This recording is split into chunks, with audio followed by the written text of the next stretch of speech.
अरे हाँ, ठीक। नमस्कार दोस्तों, मैं आपका साथी विपिन भाटी एक बार फिर से स्वागत करता हूं आज के अपने सेशन में। जो कि होने वाला है बेसिक ऑफ इंग्लिश, जिसमें मैं आपको इंग्लिश की बहुत बेसिक बेसिक चीज़ें बताऊंगा। क्योंकि हम कोई भी चीज़ पढ़ेंगे तो उसका पहले अच्छे से बेसिक समझ लेते हैं। उससे क्या होगा, आपको चीज़ें समझना आसान होगी। आपको चीज़ें बहुत आसान हो जाएंगी समझना। शुरू में आपको ये चीज़ें मुश्किल लगेंगी, लेकिन इन चीज़ों का इतनी बार रिवीजन होगा। आपको मैं फिर बोल रहा हूँ, आपको एक भी रूल नहीं रटना है। इवन आपको रिवीजन भी नहीं करना है। मैं उस तरीके से उस सीक्वेंस में आपको ग्रामर पढ़ाऊंगा कि रूल्स का रिवीजन मैं खुद ही क्लास में कराता रहूंगा। जो रूल्स पढ़ा दिया नेक्स्ट क्लास में उसका रिवीजन होता रहेगा। वोकैब का रिवीजन आपको करना है। वोकैब का रिवीजन आप करते रहना। रूल्स का रिवीजन आपको नहीं करना है, ठीक है जी। बेसिक ऑफ इंग्लिश में अब तक मैंने आपको पढ़ाया है। मैंने पढ़ाया आपको सबसे पहले लेटर। लेटर के कॉम्बिनेशन से हमारा बना था,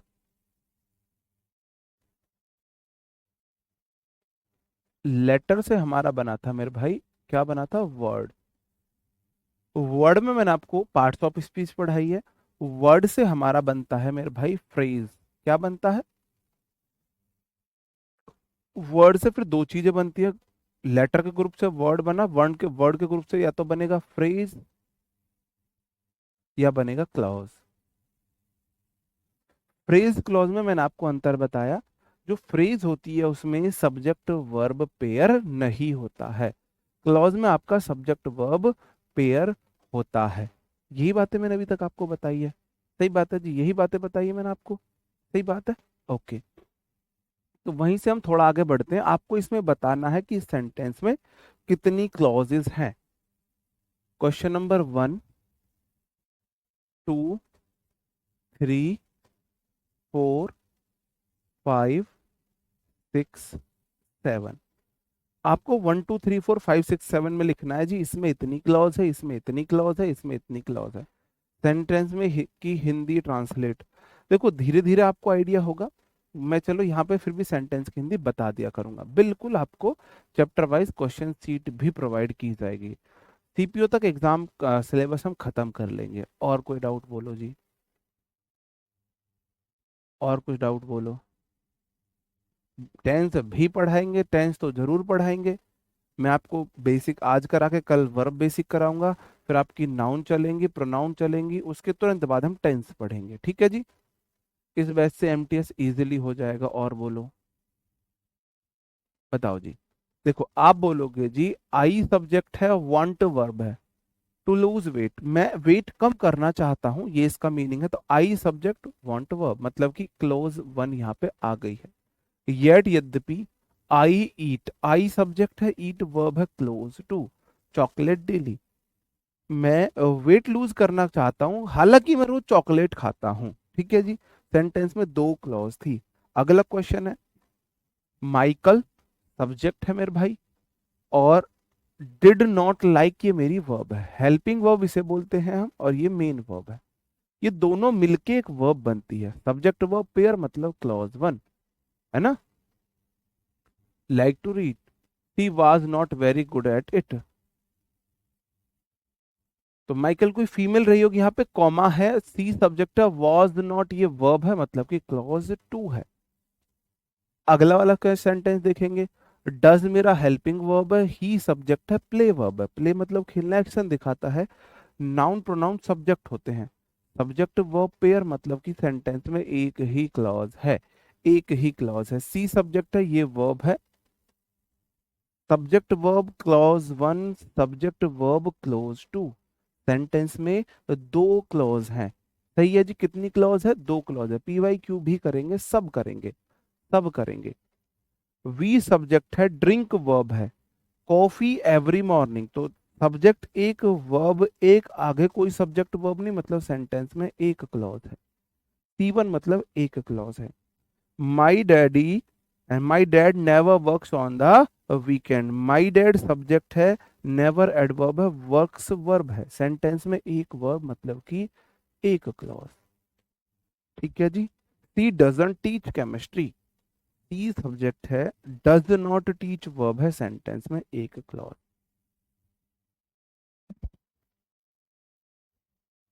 क्या अब आप क्लॉज पहचान लोगे सेंटेंस में? सेंटेंस में क्लॉज पहचान लोगे? बिल्कुल, क्लॉज पहचान लोगे जी। ठीक है, ये बिल्कुल बेसिक है। आईबीपीएस हो जाएगा जी, हो जाएगा, हो जाएगा। ठीक है, पहचान लोगे जी। एक बार थम अप करेंगे, हाँ सर हम पहचान लेंगे। कौन सा फ्रेज नहीं होगा मेरे भाई? देखो क्लॉज क्या है, इसमें आई वांट ये सब्जेक्ट है, क्लॉज है सब्जेक्ट वर्ब, आगे का फ्रेज है। ये सब्जेक्ट है, ये फ्रेज है। फ्रेज, फ्रेज में सब्जेक्ट वर्ब नहीं होता है। ठीक है, सब्जेक्ट वर्ब आपको पहचाननी आनी चाहिए। बताओ, अब आप पहचान लोगे, बहुत बढ़िया।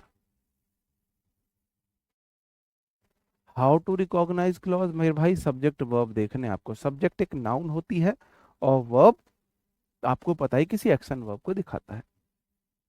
अब हम इसमें थोड़ा सा आगे बढ़ते हैं। अगर आपको पूरी तरह भी समझ में नहीं आई है तो ये इतनी बार रिपीट होंगी चीजें, इतनी बार रिपीट होंगी चीजें, कि आप जिनको नहीं भी समझ में आई है वो टेंशन बिल्कुल ना रहे। ये इतनी बार चीजें रिपीट होंगी कि आपको समझ में ना आए, ऐसा हो ही नहीं सकता। देखो, मैंने बोला अब हम थोड़ा सा आगे बढ़ते हैं। अब हम देखते हैं सब्जेक्ट, सब्जेक्ट वर्ब और ऑब्जेक्ट पर। मेरी आज की क्लास का जो टारगेट है वो सिर्फ आपको ये पहचानना सिखाना है कि किसी सेंटेंस का सब्जेक्ट क्या है, वर्ब क्या है, वो ऑब्जेक्ट किसका है।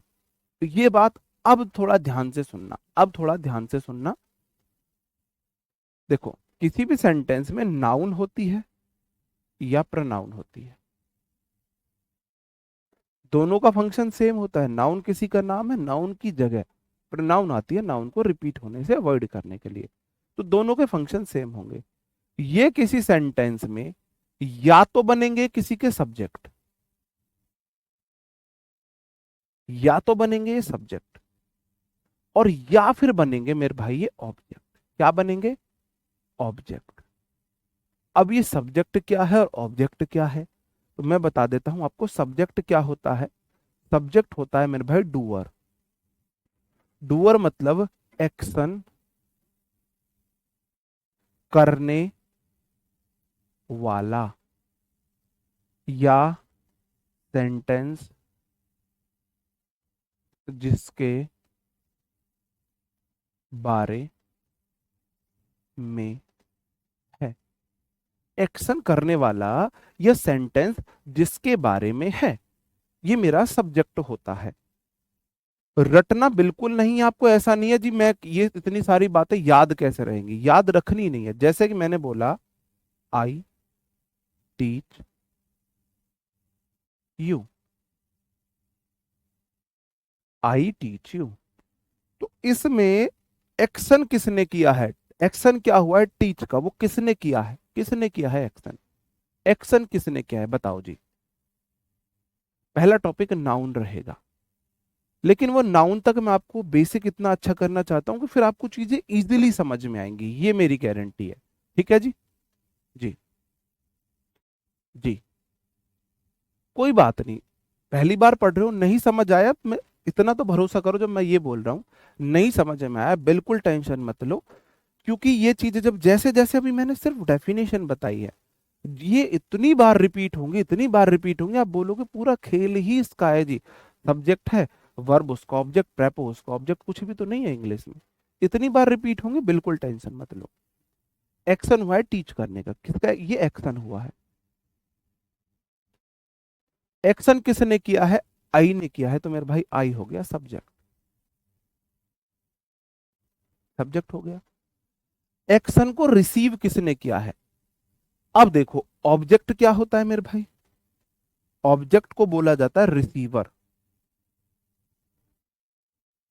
रिसीवर या सब्जेक्ट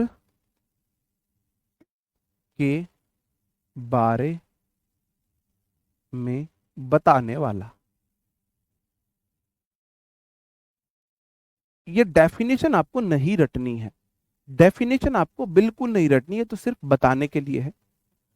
एक्शन करने वाला होता है सब्जेक्ट, एक्शन हुआ है टीच करने का, किसने टीच करा? आई टीच यू, मैं तुम्हें पढ़ाता हूं। किसने पढ़ाया? मैंने पढ़ाया, ये डूअर है, तो ये मेरा सब्जेक्ट है। अब मैंने किसको पढ़ाया? एक्शन को रिसीव किसने किया? मैंने किसको पढ़ाया? तुम्हें पढ़ाया। एक्शन को रिसीव यू ने किया है, तो यू मेरा ऑब्जेक्ट है। यू मेरा ऑब्जेक्ट है।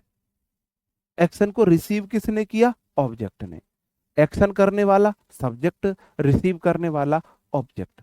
इंग्लिश में बस सब्जेक्ट वर्ब ऑब्जेक्ट यही खेल होता है, यही खेल होता है, सब्जेक्ट वर्ब ऑब्जेक्ट। ठीक है, मैंने पढ़ाया, मैं सब्जेक्ट हूं क्योंकि मैं डूअर हूं, मैंने एक्शन किया है।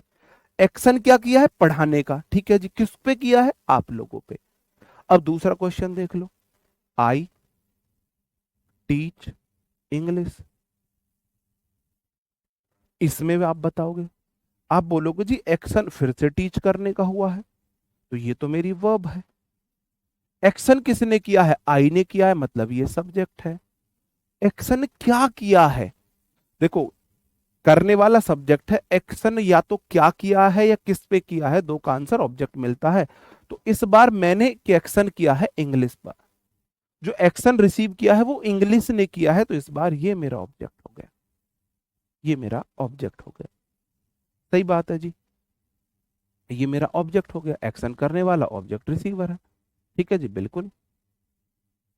सर अब डेमो की तरह नहीं पढ़ा रहे हो आप। कैसे नहीं पढ़ा रहा जी डेमो की तरह? क्यों टेंशन ले रहे हो? नोट्स बनाऊं अभी या नहीं? अभी सिर्फ मैं बेसिक बेसिक समझा रहा हूँ, नोट्स बनाना चाहिए, अगर आपको इतनी बातें आती है तो बहुत अच्छी बात है। ठीक है, अब जो मैं आपको ये बात बता रहा था ना, मैंने आपको दो बात बताई, नाउन या प्रोनाउन। नाउन या प्रोनाउन हमारे क्या होते हैं? या तो होते हैं सब्जेक्ट या होते हैं ऑब्जेक्ट।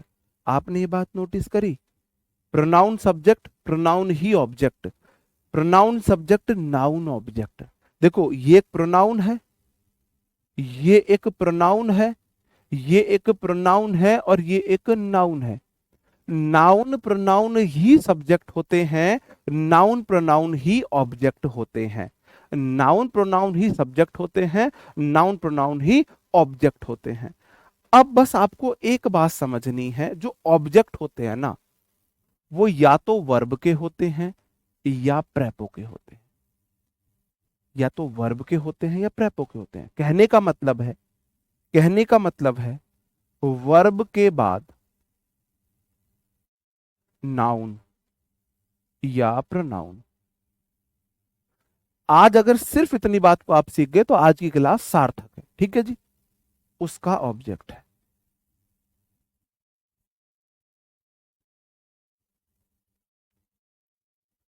प्रेपो के बाद, प्रेपोजिशन समझते हो? प्रेपोजिशन को शॉर्ट में मैं प्रेपो लिखूंगा, के बाद नाउन या प्रोनाउन, उसका ऑब्जेक्ट है।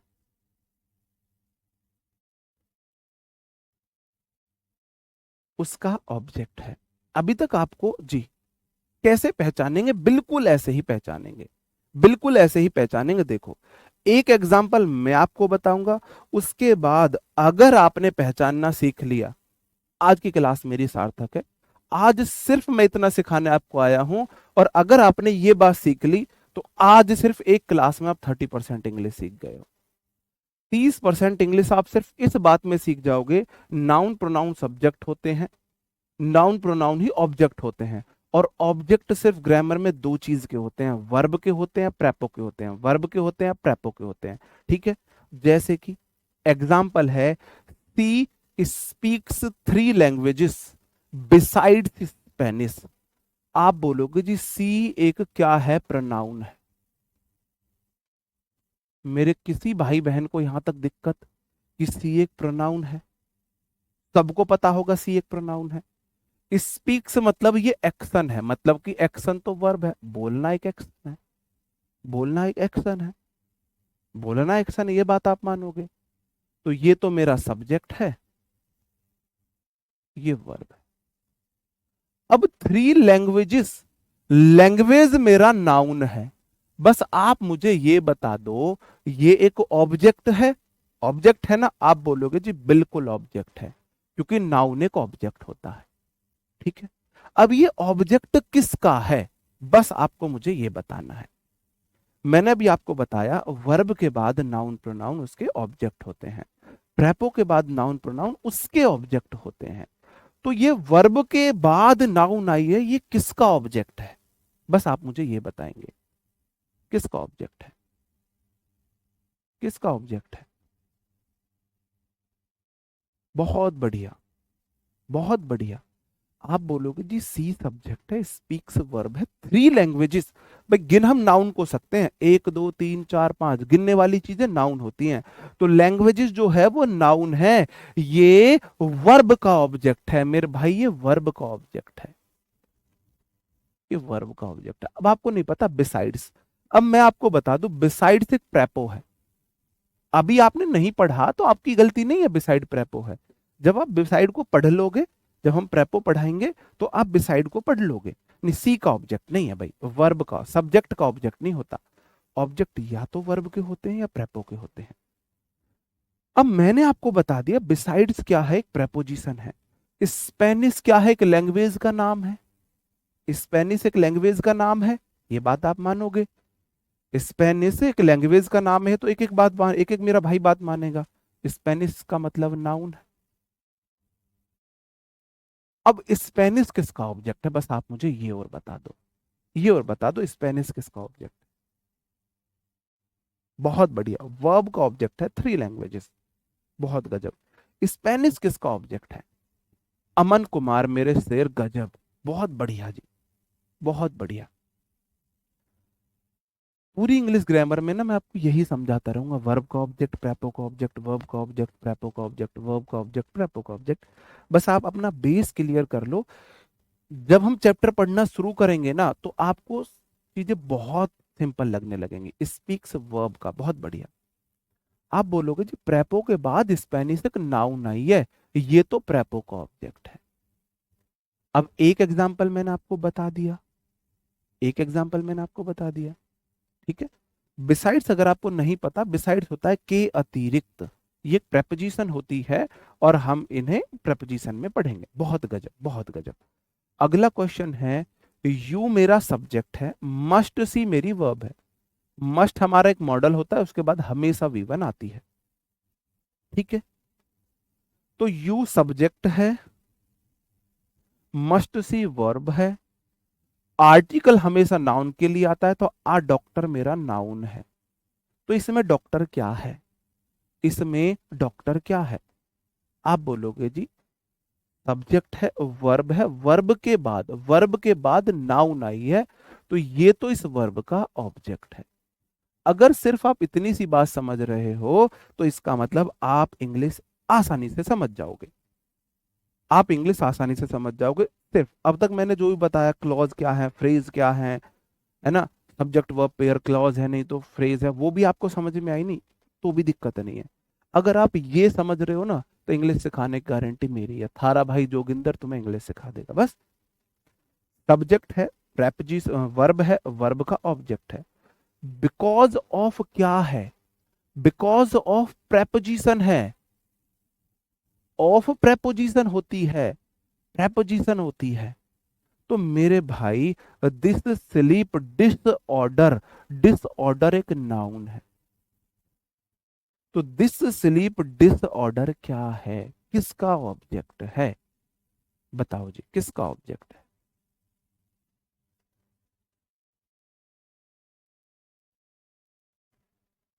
You must see a doctor, तुम्हें अवश्य ही एक डॉक्टर से मिलना चाहिए, because of this sleep disorder, इस स्लीप डिसऑर्डर के कारण। इस बिकॉज ऑफ होता है के कारण, बिकॉज ऑफ का मतलब होता है के कारण। स्लीप डिसऑर्डर आपको पता ही होगा किसका है मेरे भाई, बिकॉज कंजक्शन होता है, बिकॉज ऑफ प्रेपोजिशन होता है, बिकॉज ऑफ प्रेपोजिशन होता है, because of this sleep disorder मेरे भाई इसका ऑब्जेक्ट है। ये ऑर्डर जो नाउन है ना, ये इस प्रेपोजिशन का ऑब्जेक्ट है। दिस एडजेक्टिव है, स्लीप एक नाउन है, स्लीप एक वर्ब भी है, लेकिन यहां पे फंक्शन कर रहा है एडजेक्टिव का। एडजेक्टिव का फंक्शन कर रहा है, बिकॉज ऑफ प्रेपोजिशन है। तो दिस स्लीप डिसऑर्डर जो है प्रेपो का प्रेपोजिशनल ऑब्जेक्ट फ्रेज है एक, तो ये प्रेपो का ऑब्जेक्ट है। बहुत बढ़िया, ठीक है। अगले क्वेश्चन, मैंने क्वेश्चन ढेर लिए हैं आज, ठीक है, क्वेश्चन ढेर लिए हैं। बस आपको आइडेंटिफाई करना सिखा दूं कि आप कैसे कैसे वर्ब का ऑब्जेक्ट, प्रेपो का ऑब्जेक्ट, क्योंकि यही तो पढ़ाना है, सिर्फ यही पढ़ाना और कुछ नहीं पढ़ाना, यही पढ़ना है आपको। ही मेरे भाई सब्जेक्ट है, सही बात है जी। टोल्ड तो एक वर्ब है, टोल्ड मतलब कहना, ये तो वी टू फॉर्म है। आज मैं आपको वर्ब की फॉर्म भी दूंगा, वर्ब चार्ट भी मैं आपको दूंगा। कल मैं आपको वर्ब बेसिक पढ़ाऊंगा। तो कल आपको वर्ब बेसिक पढ़ने से पहले उस चार्ट को एक बार पढ़ के आना है जी। ऊपर जाना मेरे भाई। है सर, मेरा नाम प्रदीप है, मैं आपका एमटीएस का नोट्स बनाया, सीजीएल का नोट, जो नई चीज हो मेरे भाई वो ऐड कर लेना। नीचे एक और है कोई साथी जो एमटीएस के बारे में ही बोल रहा था। इंग्लिश इम्प्रूव हुई है, थैंक्स सर। अमन कुमार जी मेरे भाई, आपने मेहनत की है मेरे साथ, इसलिए एमटीएस से इंग्लिश इम्प्रूव हुई है। मी क्या है? मी एक ऑब्जेक्ट है। आई का ऑब्जेक्टिव केस मी है। सब्जेक्ट वर्ब, वर्ब के बाद प्रेपोजिशन, सब वर्ब के बाद प्रोनाउन। एवरीथिंग इनडायरेक्ट ऑब्जेक्ट है। ही सब्जेक्ट है। वांटेड वर्ब है, ये सब्जेक्ट है, ये वर्ब है। तो इसका मतलब subject verb clause one, subject verb clause two, however ये सब्जेक्ट है, ही प्रोनाउन है। और verb clause three, a lot of preposition है। गिफ्ट क्या? एक गिफ्ट एक नाउन, गिफ्ट एक नाउन है। क्या है? गिफ्ट एक नाउन है। मैंने आपको चीजें लिखी हैं भाई, ये एवरीथिंग है, ये भी हमारे एक नाउन है। ये डायरेक्ट ऑब्जेक्ट है, इनडायरेक्ट ऑब्जेक्ट है। वर्ब दो ऑब्जेक्ट ले सकती है, एक डायरेक्ट ऑब्जेक्ट, एक इनडायरेक्ट ऑब्जेक्ट। इनडायरेक्ट ऑब्जेक्ट पहला आता है। प्रोनाउन सब्जेक्ट है क्योंकि वर्ब से पहले आया है। वर्ब से पहले नाउन प्रोनाउन सब्जेक्ट होते हैं, वर्ब के बाद नाउन प्रोनाउन उसके ऑब्जेक्ट बन जाते हैं, है ना। वर्ब से पहले नाउन प्रोनाउन सब्जेक्ट होते हैं, वर्ब के बाद ऑब्जेक्ट हो जाते हैं। आप बोलोगे जी वर्ब के बाद ये जो मी आया है ना, ये प्रोनाउन है, तो ये तो ऑब्जेक्ट हो गया, किसका? वर्ब का ऑब्जेक्ट। ही सब्जेक्ट, वांटेड वर्ब, हाउएवर ये आपका एक कंजंक्शन है। ही रिसीव्ड वर्ब है। अ लॉट उसका ऑब्जेक्ट है। ऑफ प्रेपोजिशन है। गिफ्ट उस प्रेपो का ऑब्जेक्ट है। गिफ्ट उस प्रेपो का ऑब्जेक्ट है। गिफ्ट ऑब्जेक्ट है ऑफ का। बहुत गजब। तुम बोल रहे थे समझ नहीं आ रहा, और तुम तो, क्लॉज मतलब उपवाक्य है। क्लॉज मतलब होता है उपवाक्य। मॉडल वर्ब चूज करने, कोई बात नहीं, सब हो जाएगा, सब हो जाएगा, थोड़ा सा ध्यान रखो, थोड़ा सा वेट करो बस, है ना जी। ओके, अगले क्वेश्चन पे बढ़ जाता हूं। Although studying French seems, although मेरा एक कंजंक्शन है, कंजंक्शन है, यद्यपि स्टडिंग मेरा यहाँ पे एडजेक्टिव का काम कर रहा है। फ्रेंच एक सब्जेक्ट है, फ्रेंच नाउन है, एक लैंग्वेज का नाम है ना। इंग्लिश, हिंदी, उर्दू, अरबी, फ्रेंच एक लैंग्वेज का नाम है ना। फ्रेंच मतलब नाउन है, फ्रेंच मतलब नाउन है। सीम्स मतलब प्रतीत होना, ये वर्ब है। डिफिकल्ट एडजेक्टिव है। It is simpler than you think, it is simpler than you think, इसमें तो वर्ब ऑब्जेक्ट आपको पहचाने नहीं थे, इस क्वेश्चन को छोड़ दो बेशक, क्योंकि जो चीज मैं पढ़ाना चाह रहा हूं वो इसमें नहीं है।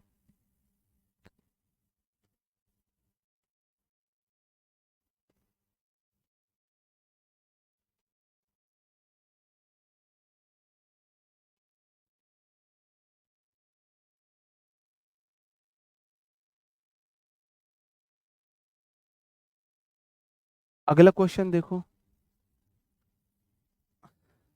George is very clever, very clever, देखो क्लेवर एक एडजेक्टिव है, क्लेवर एक एडजेक्टिव है, ये सब्जेक्ट है,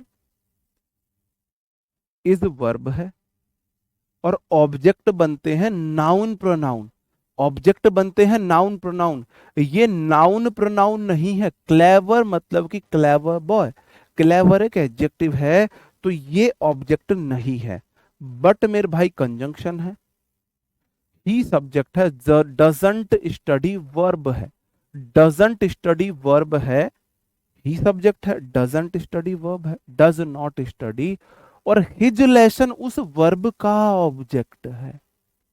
ये बात मैं आपको समझाना चाह रहा था। इस सेंटेंस में कितनी क्लॉज हुई? आप बोलोगे जी subject verb clause 1, subject verb clause 2। Sentence में दो क्लॉज हैं, ये सब्जेक्ट है, वर्ब है, वर्ब के बाद नाउन प्रोनाउन नहीं है, मतलब कि ऑब्जेक्ट नहीं है। तो फिर ये क्या था? सब्जेक्ट कॉम्प्लीमेंट बोलते हैं इन्हें। Is am are was verb के बाद अगर वर्ब नहीं आती है तो सब्जेक्ट कॉम्प्लीमेंट आता है, सब्जेक्ट कॉम्प्लीमेंट आता है। Subject sentence, George is very clever, George बहुत चालाक है, लेकिन डजंट स्टडी हिज लेसन, लेकिन अपना पाठ नहीं पढ़ता है। ठीक है जी, ही सब्जेक्ट है, डज नॉट वर्ब है, स्टडी मेन वर्ब है, हेल्पिंग वर्ब मेन वर्ब मिलके एक वर्ब बनाती है, और हिज लेसन उसके पाठ, ये नाउन है तो इस वर्ब का ऑब्जेक्ट है ये उस पार्ट उसका ऑब्जेक्ट है। अपार्ट फ्रॉम एक प्रेपोजिशनल फ्रेज है, अपार्ट फ्रॉम एक प्रेपोजिशन है, फ्रॉम प्रेपो है, मैंने आपको लिखाया है, फ्रॉम एक प्रेपो है। बात मानोगे? क्या हो रहा है जी? लाइट बहुत लग रही है।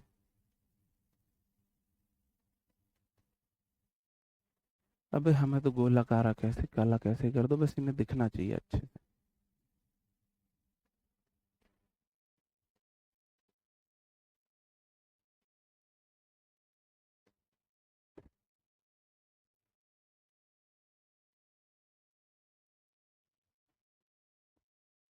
भाई क्लियर स्क्रीन कर, फिर मैं आगे पढ़ाऊँ।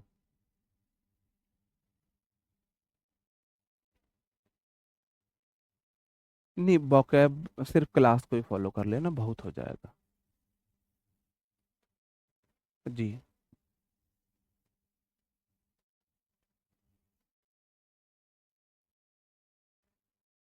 बहुत परेशानी हो रही है समझने में, बहुत परेशानी का समाधान हो जाएगा। पहली बार पढ़ रहे हो तो इसलिए हो रही है, धीरे धीरे धीरे धीरे जब ये बातें मैं बार बार बताऊंगा तो परेशानी दूर हो जाएगी।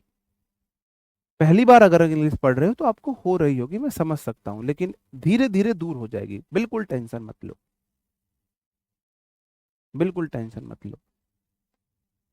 यार एक क्लास में दिक्कत ना भाई, कब होगी? लाइव क्लास में दिक्कत से बहुत इरिटेशन होता है। बस हम कितने ही काल ले आए, बोर्ड सही दिखना चाहिए। ठीक है जी, अब सही है। अरे भाई आज हमने जीता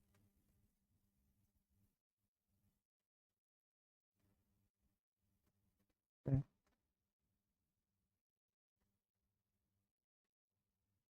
ठीक है जी, ओके, ठीक है। फ्रॉम प्रेपोजिशन स्पेनिश एक लैंग्वेज का नाम है तो इसका मतलब ये इसका ऑब्जेक्ट है। टी सब्जेक्ट है, ऑल्सो टीच, टी सब्जेक्ट है, टीच वर्ब है, और मैथ तो एक सब्जेक्ट का नाम है, मतलब ये तो एक नाउन है, तो इस वर्ब का ये ऑब्जेक्ट।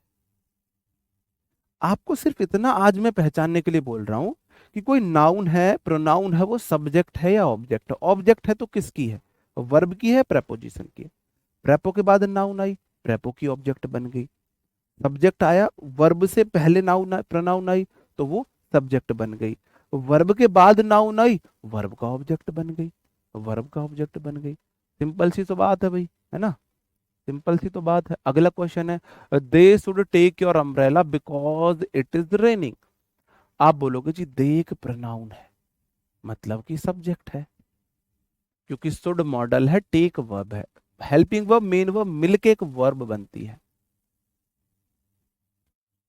मिलके वर्ब बनती है। और योर अम्ब्रेला, अम्ब्रेला जो छाता है वो एक नाउन है। क्या है मेरे भाई? नाउन है। वर्ब के बाद नाउन क्या है आपको सिर्फ इतना बताना है। वर्ब के बाद नाउन क्या होगा? वर्ब के बाद नाउन क्या होगा? वर्ब के बाद नाउन क्या होगा? मैथ इज अ, बिल्कुल वर्ब का ऑब्जेक्ट है, बहुत बढ़िया। वर्ब के बाद नाउन उस वर्ब का ऑब्जेक्ट है। उस वर्ब का ऑब्जेक्ट है। बिकॉज यहां पे क्या है, देखो बिकॉज प्रेपोजिशन भी होती है, बिकॉज कंजंक्शन भी होता है, लेकिन आगे इट इज, ये इट को शॉर्ट में लिखते हैं, इट इज को शॉर्ट में लिख देते हैं, इट्स, इट इज को शॉर्ट में लिख देते हैं, इट सब्जेक्ट है, इज वर्ब है, रेनिंग मेरे भाई यहाँ पे क्लॉज टू है, इसका मतलब यहाँ पे क्या है, कंजंक्शन है, जोड़ रहा है ना, सब्जेक्ट वर्ब क्लॉज वन को सब्जेक्ट वर्ब क्लॉज टू से जोड़ रहा है, इसका मतलब कंजंक्शन है, कंजंक्शन है। ठीक है जी, बात समझ में आ रही है। सिर्फ इतना ही तो बोल रहा हूं कि आप मुझे सिर्फ प्रेपो के ऑब्जेक्ट पहचान के दिखा दो, वर्ब के ऑब्जेक्ट पहचान के दिखा दो। दिस कंट्री सब्जेक्ट है, दिस कंट्री हैज वर्ब है। अगर ए आर्टिकल आया है, आर्टिकल हमेशा आता है, आर्टिकल हमेशा किसके लिए आता है, नाउन के लिए आता है। रैपिडली ग्रोइंग पॉपुलेशन, पॉपुलेशन मेरे भाई नाउन है, ग्रोइंग एक एडजेक्टिव है, वर्ब में आईएनजी नाउन बन सकती है, वर्ब में आईएनजी वर्ब का फंक्शन कर सकती है, और वर्ब में आईएनजी एडजेक्टिव का फंक्शन कर सकती है। रैपिड एडजेक्टिव है, एडजेक्टिव में एलवाई लगने से एडवर्ब बनता है। ये तो मैं वैसे ही बता रहा हूँ, तो मैं ज्ञान पेल रहा हूँ, ये तो यहाँ पे मैं की एडजेक्टिव है, ये एडवर्ब है, ये आपको नहीं समझ में आ रही, इन्हें छोड़ो, इन्हें गोली मारो। मेरा समझाने का मतलब है वर्ब के बाद नाउन, वर्ब के बाद नाउन उस वर्ब का ऑब्जेक्ट है, बस ये मैं आपको समझाने की कोशिश कर रहा हूं, वर्ब के बाद नाउन उस वर्ब का ऑब्जेक्ट है। ठीक है जी, देयरफॉर दे सब्जेक्ट है, ये तो कंजंक्शन है। देखो subject verb clause one, subject verb clause two, दो क्लॉज को जोड़ता है कंजंक्शन, देयरफॉर कंजंक्शन है, देयरफॉर कंजंक्शन है। दे सब्जेक्ट नीड वर्ब है, अ लॉट मोर मनी उसका ऑब्जेक्ट है, एंड फूड उसका ऑब्जेक्ट है। दे नीड वॉट, वट का आंसर, वर्ब के बाद वट का आंसर ऑब्जेक्ट होता है।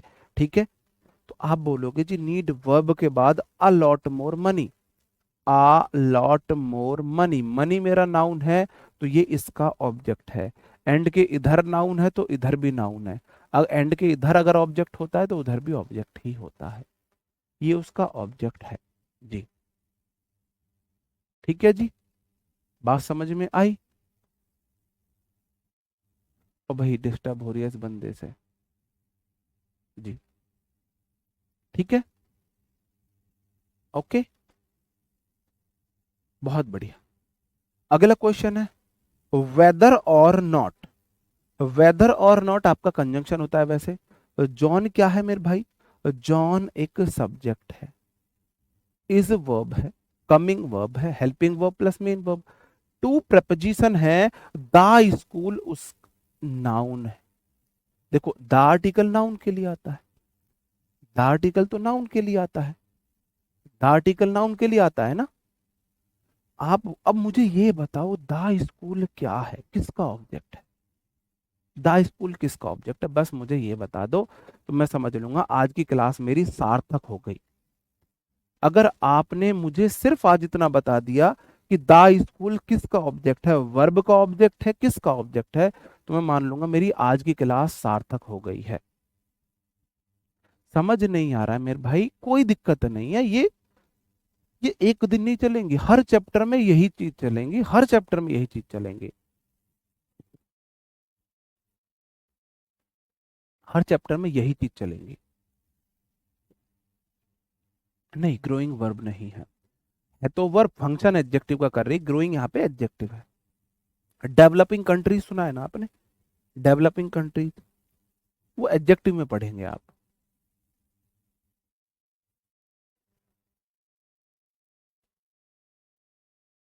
कंट्रीज नाउन है, डेवलपिंग क्या है, यहाँ पर कंट्रीज के बारे में बता रहा है, भाई कंट्रीज के बारे में इंफॉर्मेशन दे रहा है, ऐसी कंट्रीज जो डेवलप है, कर रही है, विकासशील है।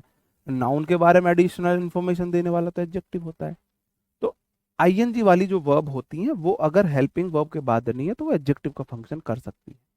ठीक है, नहीं गलत बताया आपने, वर्ब को ऑब्जेक्ट बताने वालों गलत हो। टू एक प्रेपोजिशन है, टू एक प्रेपो है, और प्रेपो के बाद नाउन प्रोनाउन उस प्रेपो के ऑब्जेक्ट होते हैं। बस इसका मतलब मेरी क्लास अभी तक सार्थक नहीं हुई है, अभी तक मेरी क्लास सार्थक है। वर्ब का ऑब्जेक्ट नहीं है ये। तो वर्ब के बाद नाउन होता तो वर्ब का ऑब्जेक्ट, ये तो प्रेपो के बाद नाउन है ना। टू तो एक प्रेपोजिशन है ना, ये तो प्रेपो के बाद नाउन है भाई, है ना, ये तो प्रेपो के बाद नाउन है, प्रेपो के बाद नाउन है। ठीक है। वैसे मैंने डेमो में पहली बार ये चीज ली है, मैं इस चीज को लेता नहीं हूँ, लेकिन मुझे लग रहा है इसका रिजल्ट ना अच्छा नहीं आया। आप लोग बोल रहे हो ज्यादा समझ में नहीं आया, अगर ज्यादा समझ में भी नहीं आई है बिल्कुल टेंशन मत लो, एक दिन में ऐसे होपलेस मत हो जाना, एकदम से होपलेस हो जाओ कि सर अब क्या होगा, इंग्लिश तो समझ में नहीं आई। ये चीजें इतनी बार रिपीट होंगी, आपको समझ में आ जाएंगे। जब आपने बैच लिया है तो इंग्लिश की गारंटी मेरी है, ठीक है, इंग्लिश की गारंटी मेरी है, इंग्लिश में अच्छा स्कोर अच्छी अंडरस्टैंडिंग बनाने की गारंटी मेरी है। एक दो दिन में जज मत करना, ठीक है। 10-5 दिन 10-15 दिन क्लास लेने के बाद आपको खुद पता चल जाएगा आप इंग्लिश के लिए बिल्कुल सही जगह हो, ठीक है, बिल्कुल सही जगह हो। प्रेपो का ऑब्जेक्ट है ना, बिल्कुल ठीक है। तो अगर आपको आज थोड़ा कम समझ में भी आई है तो होपलेस मत हो जाना कि सर अब क्या होगा, मुझे तो इंग्लिश समझ में ही नहीं आ रही अब। अरे कोई दिक्कत नहीं है भाई, ये चीजें हर चैप्टर में तो चलेंगे, नाउन में यही चलेंगे, प्रोनाउन में यही चलेंगे, सब्जेक्ट वर्ब एग्रीमेंट तक ना आपके यहाँ आ जाएंगे फिंगर टिप पे, सब्जेक्ट वर्ब एग्रीमेंट तक आपके फिंगर टिप पे आ जाएंगे, चाहे आपने जीवन में पहले इंग्लिश पढ़ी हो या नहीं पढ़ी हो, बिल्कुल परेशान मत होना। अब मैं आपसे डायरेक्ट पूछता हूं, टू क्या है? टू एक प्रेपो है, द सिनेमा उसका ऑब्जेक्ट है, द आर्टिकल सिनेमा नाउन है। ऐसे सिंपल सिंपल पूछता हूं मैं। कम्स विद क्या है? विद एक प्रेपो है। मी क्या है? उस प्रेपो का ऑब्जेक्ट है। आप बोलोगे जी कैसे? टू प्रेपोजिशन है, प्रेपो के बाद नाउन प्रोनाउन उसका ऑब्जेक्ट है, विद प्रेपो है, प्रेपो के बाद नाउन प्रोनाउन उसका ऑब्जेक्ट है ना, उसका ऑब्जेक्ट है। एट क्या है? एट प्रेपो है। होम क्या है? उसका ऑब्जेक्ट है, हालांकि यहाँ पे होम एक एडवर्ब है, होम एक एडवर्ब। ऑन क्या है? ऑन प्रेपोजिशन है ना। द अदर हैंड क्या है? अदर हैंड दूसरा हाथ, हाथ तो नाउन है, इस प्रेपो का ऑब्जेक्ट है, इस प्रेपो का ऑब्जेक्ट है। इनटू क्या है? इनटू प्रेपो है। वर्क क्या है? वर्क प्रेपो का ऑब्जेक्ट है। एंड के इधर भी, इधर दोनों तरफ ऑब्जेक्ट ही होते हैं। एंड के देखो, एंड एक ऐसा है हमारा, अगर इधर नाउन है तो इधर भी नाउन लेगा, इधर नाउन है तो इधर भी नाउन लेगा, ठीक है। ये आज मैं आपको सिर्फ इतना समझाना चाह रहा था कि एक सेंटेंस होता है, उसमें सब्जेक्ट होती है, वर्ब होती है, उसके ऑब्जेक्ट होते हैं, प्रेपो होता है, उसके ऑब्जेक्ट होते हैं, बस, ठीक है। एडवर्ब एडजेक्टिव इनसे बहुत ज्यादा एरर नहीं बनते हैं, ठीक है। नहीं रूल्स भाई, ये देखो रूल्स लिखना तो बहुत गलत होगा। हाँ जैसे का बिल्कुल नाउन है। इन एडिशन टू क्या है मेरे भाई? एक प्रेपोजिशन होता है, टू एक प्रेपो है। ऑल द थिंग्स उसका ऑब्जेक्ट है, उसका ऑब्जेक्ट है। प्रेपो के बाद ऑल द के बाद नाउन उसका ऑब्जेक्ट हो गया, प्रेपो का ऑब्जेक्ट है। फॉर क्या है? फॉर प्रेपोजिशन है। मी क्या है? उस प्रेपो का ऑब्जेक्ट है, मी क्या है? उस प्रेपो का ऑब्जेक्ट है ना। टॉक्ड टू क्या है? टू प्रेपो है। माई मॉम उसका ऑब्जेक्ट है, उसका ऑब्जेक्ट है। How can I repay you?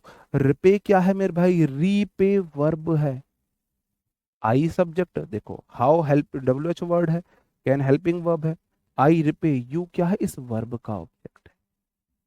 इतनी सी बात तो समझ में आई। टू स्लीप क्या है? आई वॉन्ट टू स्लीप, इस देखो वॉन्ट वर्ब है, टू स्लीप उसका ऑब्जेक्ट है। कैसे? To plus V one infinitive subject का भी काम कर देता है, वर्ब का भी काम कर देता है, ऑब्जेक्ट का भी काम कर देता है, ऑब्जेक्ट का भी काम कर देता है। अब इतने डिटेल में नहीं, देखो हम सेंटेंस पढ़ रहे हैं, सेंटेंस में क्या क्या है बात समझने की कोशिश करना। सेंटेंस में नाउन है, प्रोनाउन है, एडजेक्टिव है, वर्ब है, एडवर्ब है, प्रेपोजिशन है, कंजंक्शन है, to plus V one infinitive है ना। सेंटेंस में इतनी सारी चीजें हैं। अब इतनी सारी चीजें जब आप सारी डिटेल में पढ़ लोगे तब आप बहुत बेटर अंडरस्टैंडिंग बना पाओगे, है ना। अब ऐसा भी नहीं है कि मैं इन सब के बारे में थोड़ा थोड़ा भी ना बताऊं, क्योंकि सिर्फ नाउन को नहीं पढ़ा सकता, क्योंकि नाउन में वर्ब भी आएगी, ऑब्जेक्ट भी आएगी। तो इन एडिशन टू का मतलब होता है के अलावा, के साथ अलावा, सभी चीजों के अलावा, के साथ, के अतिरिक्त, उस सेंस में देता है, को मिलाकर भी ये। ठीक है जी, ओके, बात समझे? लिटिल बिट अंडरस्टैंडिंग है, कोई दिक्कत नहीं, फिर तो बहुत बढ़िया है अगर लिटिल बिट अंडरस्टैंडिंग है ना। उन सभी चीजों के अतिरिक्त जो तुमने मेरे लिए की है, you have also talk to my mom, तुमने मेरी मॉम से भी बात की है ना।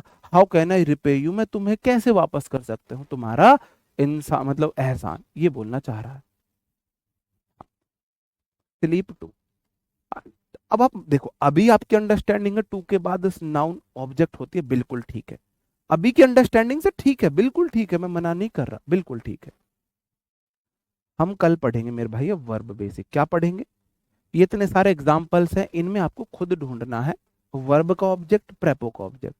ये आपके एचडब्ल्यू है, वर्ब का ऑब्जेक्ट, प्रेपो का ऑब्जेक्ट।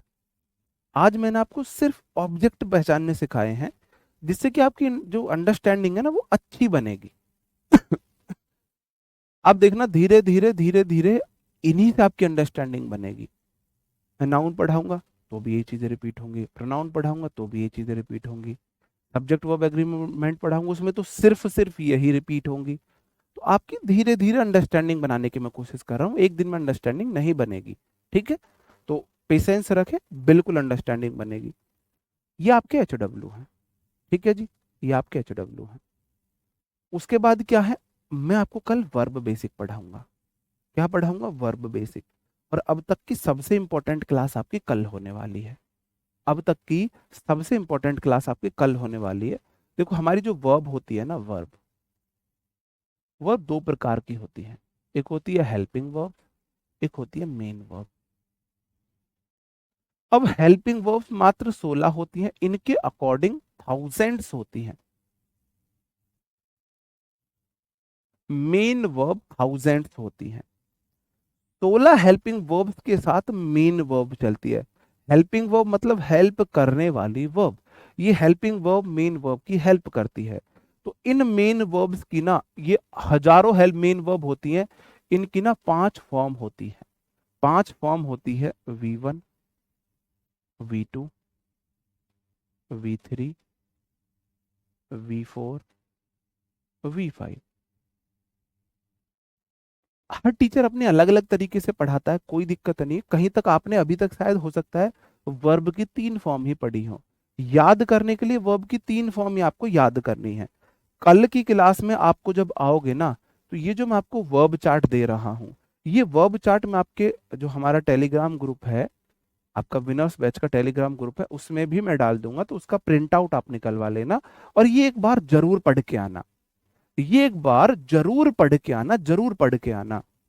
वर्ब जैसे देखो, वर्ब की फर्स्ट फॉर्म होती है गो, उसकी सेकंड फॉर्म हो जाती है वेंट, थर्ड फॉर्म हो जाती है गॉन, फोर्थ फॉर्म हो जाती है गोइंग,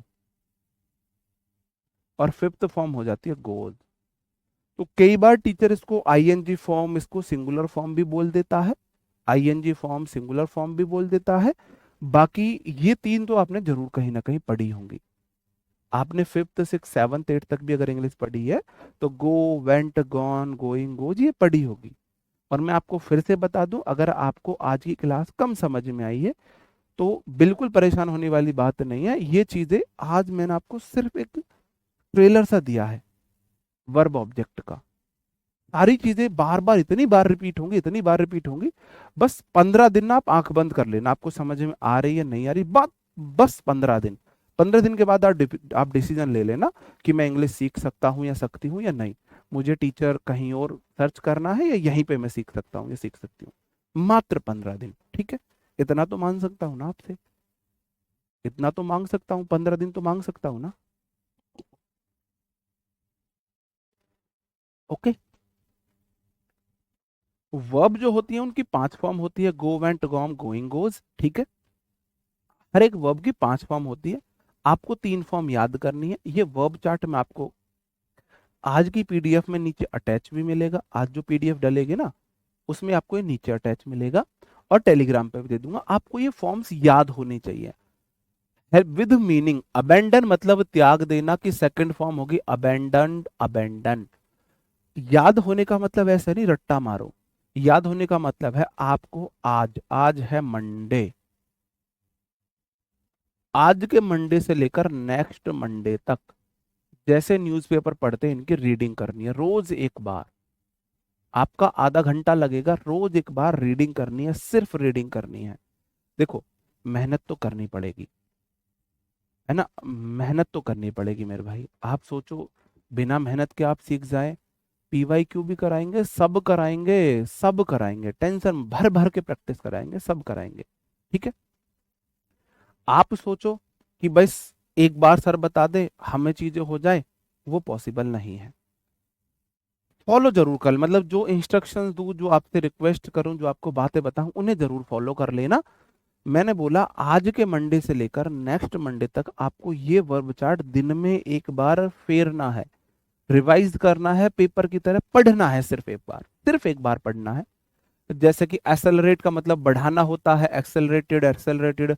अकम्पनी का मतलब साथ देना हो, कंपेंड, अकम्पेंड हो गया जी। अक्यूज का आरोप लगाना, अक्यूज्ड, अक्यूज्ड। ये वर्ब चार्ट है, ये एक बार आपको पढ़ के आना है। कल की क्लास आपको तभी समझ में आएगी। कम से कम एक बार तो कल की क्लास में आने से पहले अगर आपने ये वर्ब चार्ट नहीं पढ़ा ना, आपको पाप लगेगा। क्या लगेगा? पाप लगेगा, बद्दुआएं लगेंगी मेरी, आपको पाप लगेगा, पक्का पाप लगेगा। ठीक है, तो ये आपको जरूर एक बार कल रिवाइज करके आने हैं बस, है ना। अगर आपके पास हमारी इंग्लिश की बुक है तो उसमें ये वही ये वर्ब चार्ट है, वरना आपको मैं टेलीग्राम पे भी दे दूंगा। और इसमें जो मैंने रेड मार्क कर रखे हैं ना, वो मोस्ट इंपॉर्टेंट है। वो ऐसे हैं कि आप अपना नाम भूल जाना, इन वर्ब्स को मत भूलना जो मैंने रेड मार्क कर रखे हैं, जो मैंने रेड मार्क कर रखे हैं। आप अपना नाम भूल जाना, इन वर्ब्स की तीनों फॉर्म को मत भूलना। कल के लिए मैं आपको ऑलरेडी बता रहा हूँ, कल के लिए आप एक बार इसे पढ़ के आएंगे पूरे वर्ब चार्ट को। इस पूरे वर्ब चार्ट को कल के लिए आप पढ़ के आएंगे। जैसे कि कंसोल का मतलब स्थापना देना होता है, कंसोल्ड, कंसोल्ड हो जाएगा मेरे भाई, है ना। कंसीडर का मतलब विचार करना होता है, considered, considered, second form, third form, second form, third form. जी ठीक है, ओके। अब आपको अगर पाप नहीं कमाना है तो मेरे भाई कल इन्हें पढ़ी आना, कल इन्हें पढ़ी आना। लगभग ये 300-400 के करीब होंगे। मैं फिर बोल रहा हूँ, रटना नहीं है। आप सोचो रटने, रटना नहीं है, आपको सिर्फ इन्हें जैसे न्यूज़पेपर पढ़ते हैं ऐसे पढ़ना है। ओके, बिल्कुल। अगर कल पढ़ के आएंगे तो कल को आपकी अब तक की मेरी जितनी क्लास हुई है उनकी सबसे इंपॉर्टेंट क्लास कल रहने वाली है। और ये चीज आपको बहुत अच्छे से समझ में आएंगी फिर कल। ठीक है, कल बहुत इंपॉर्टेंट क्लास रहेगी, तो कल के लिए प्लीज ये पढ़ के आना, प्रिपेयर्ड होके आना। ओके, मिलते हैं आपसे कल नेक्स्ट क्लास में। तब तक अपना ख्याल रखें, पढ़ते रहें। Bye bye, thank you, take care, जय हिंद।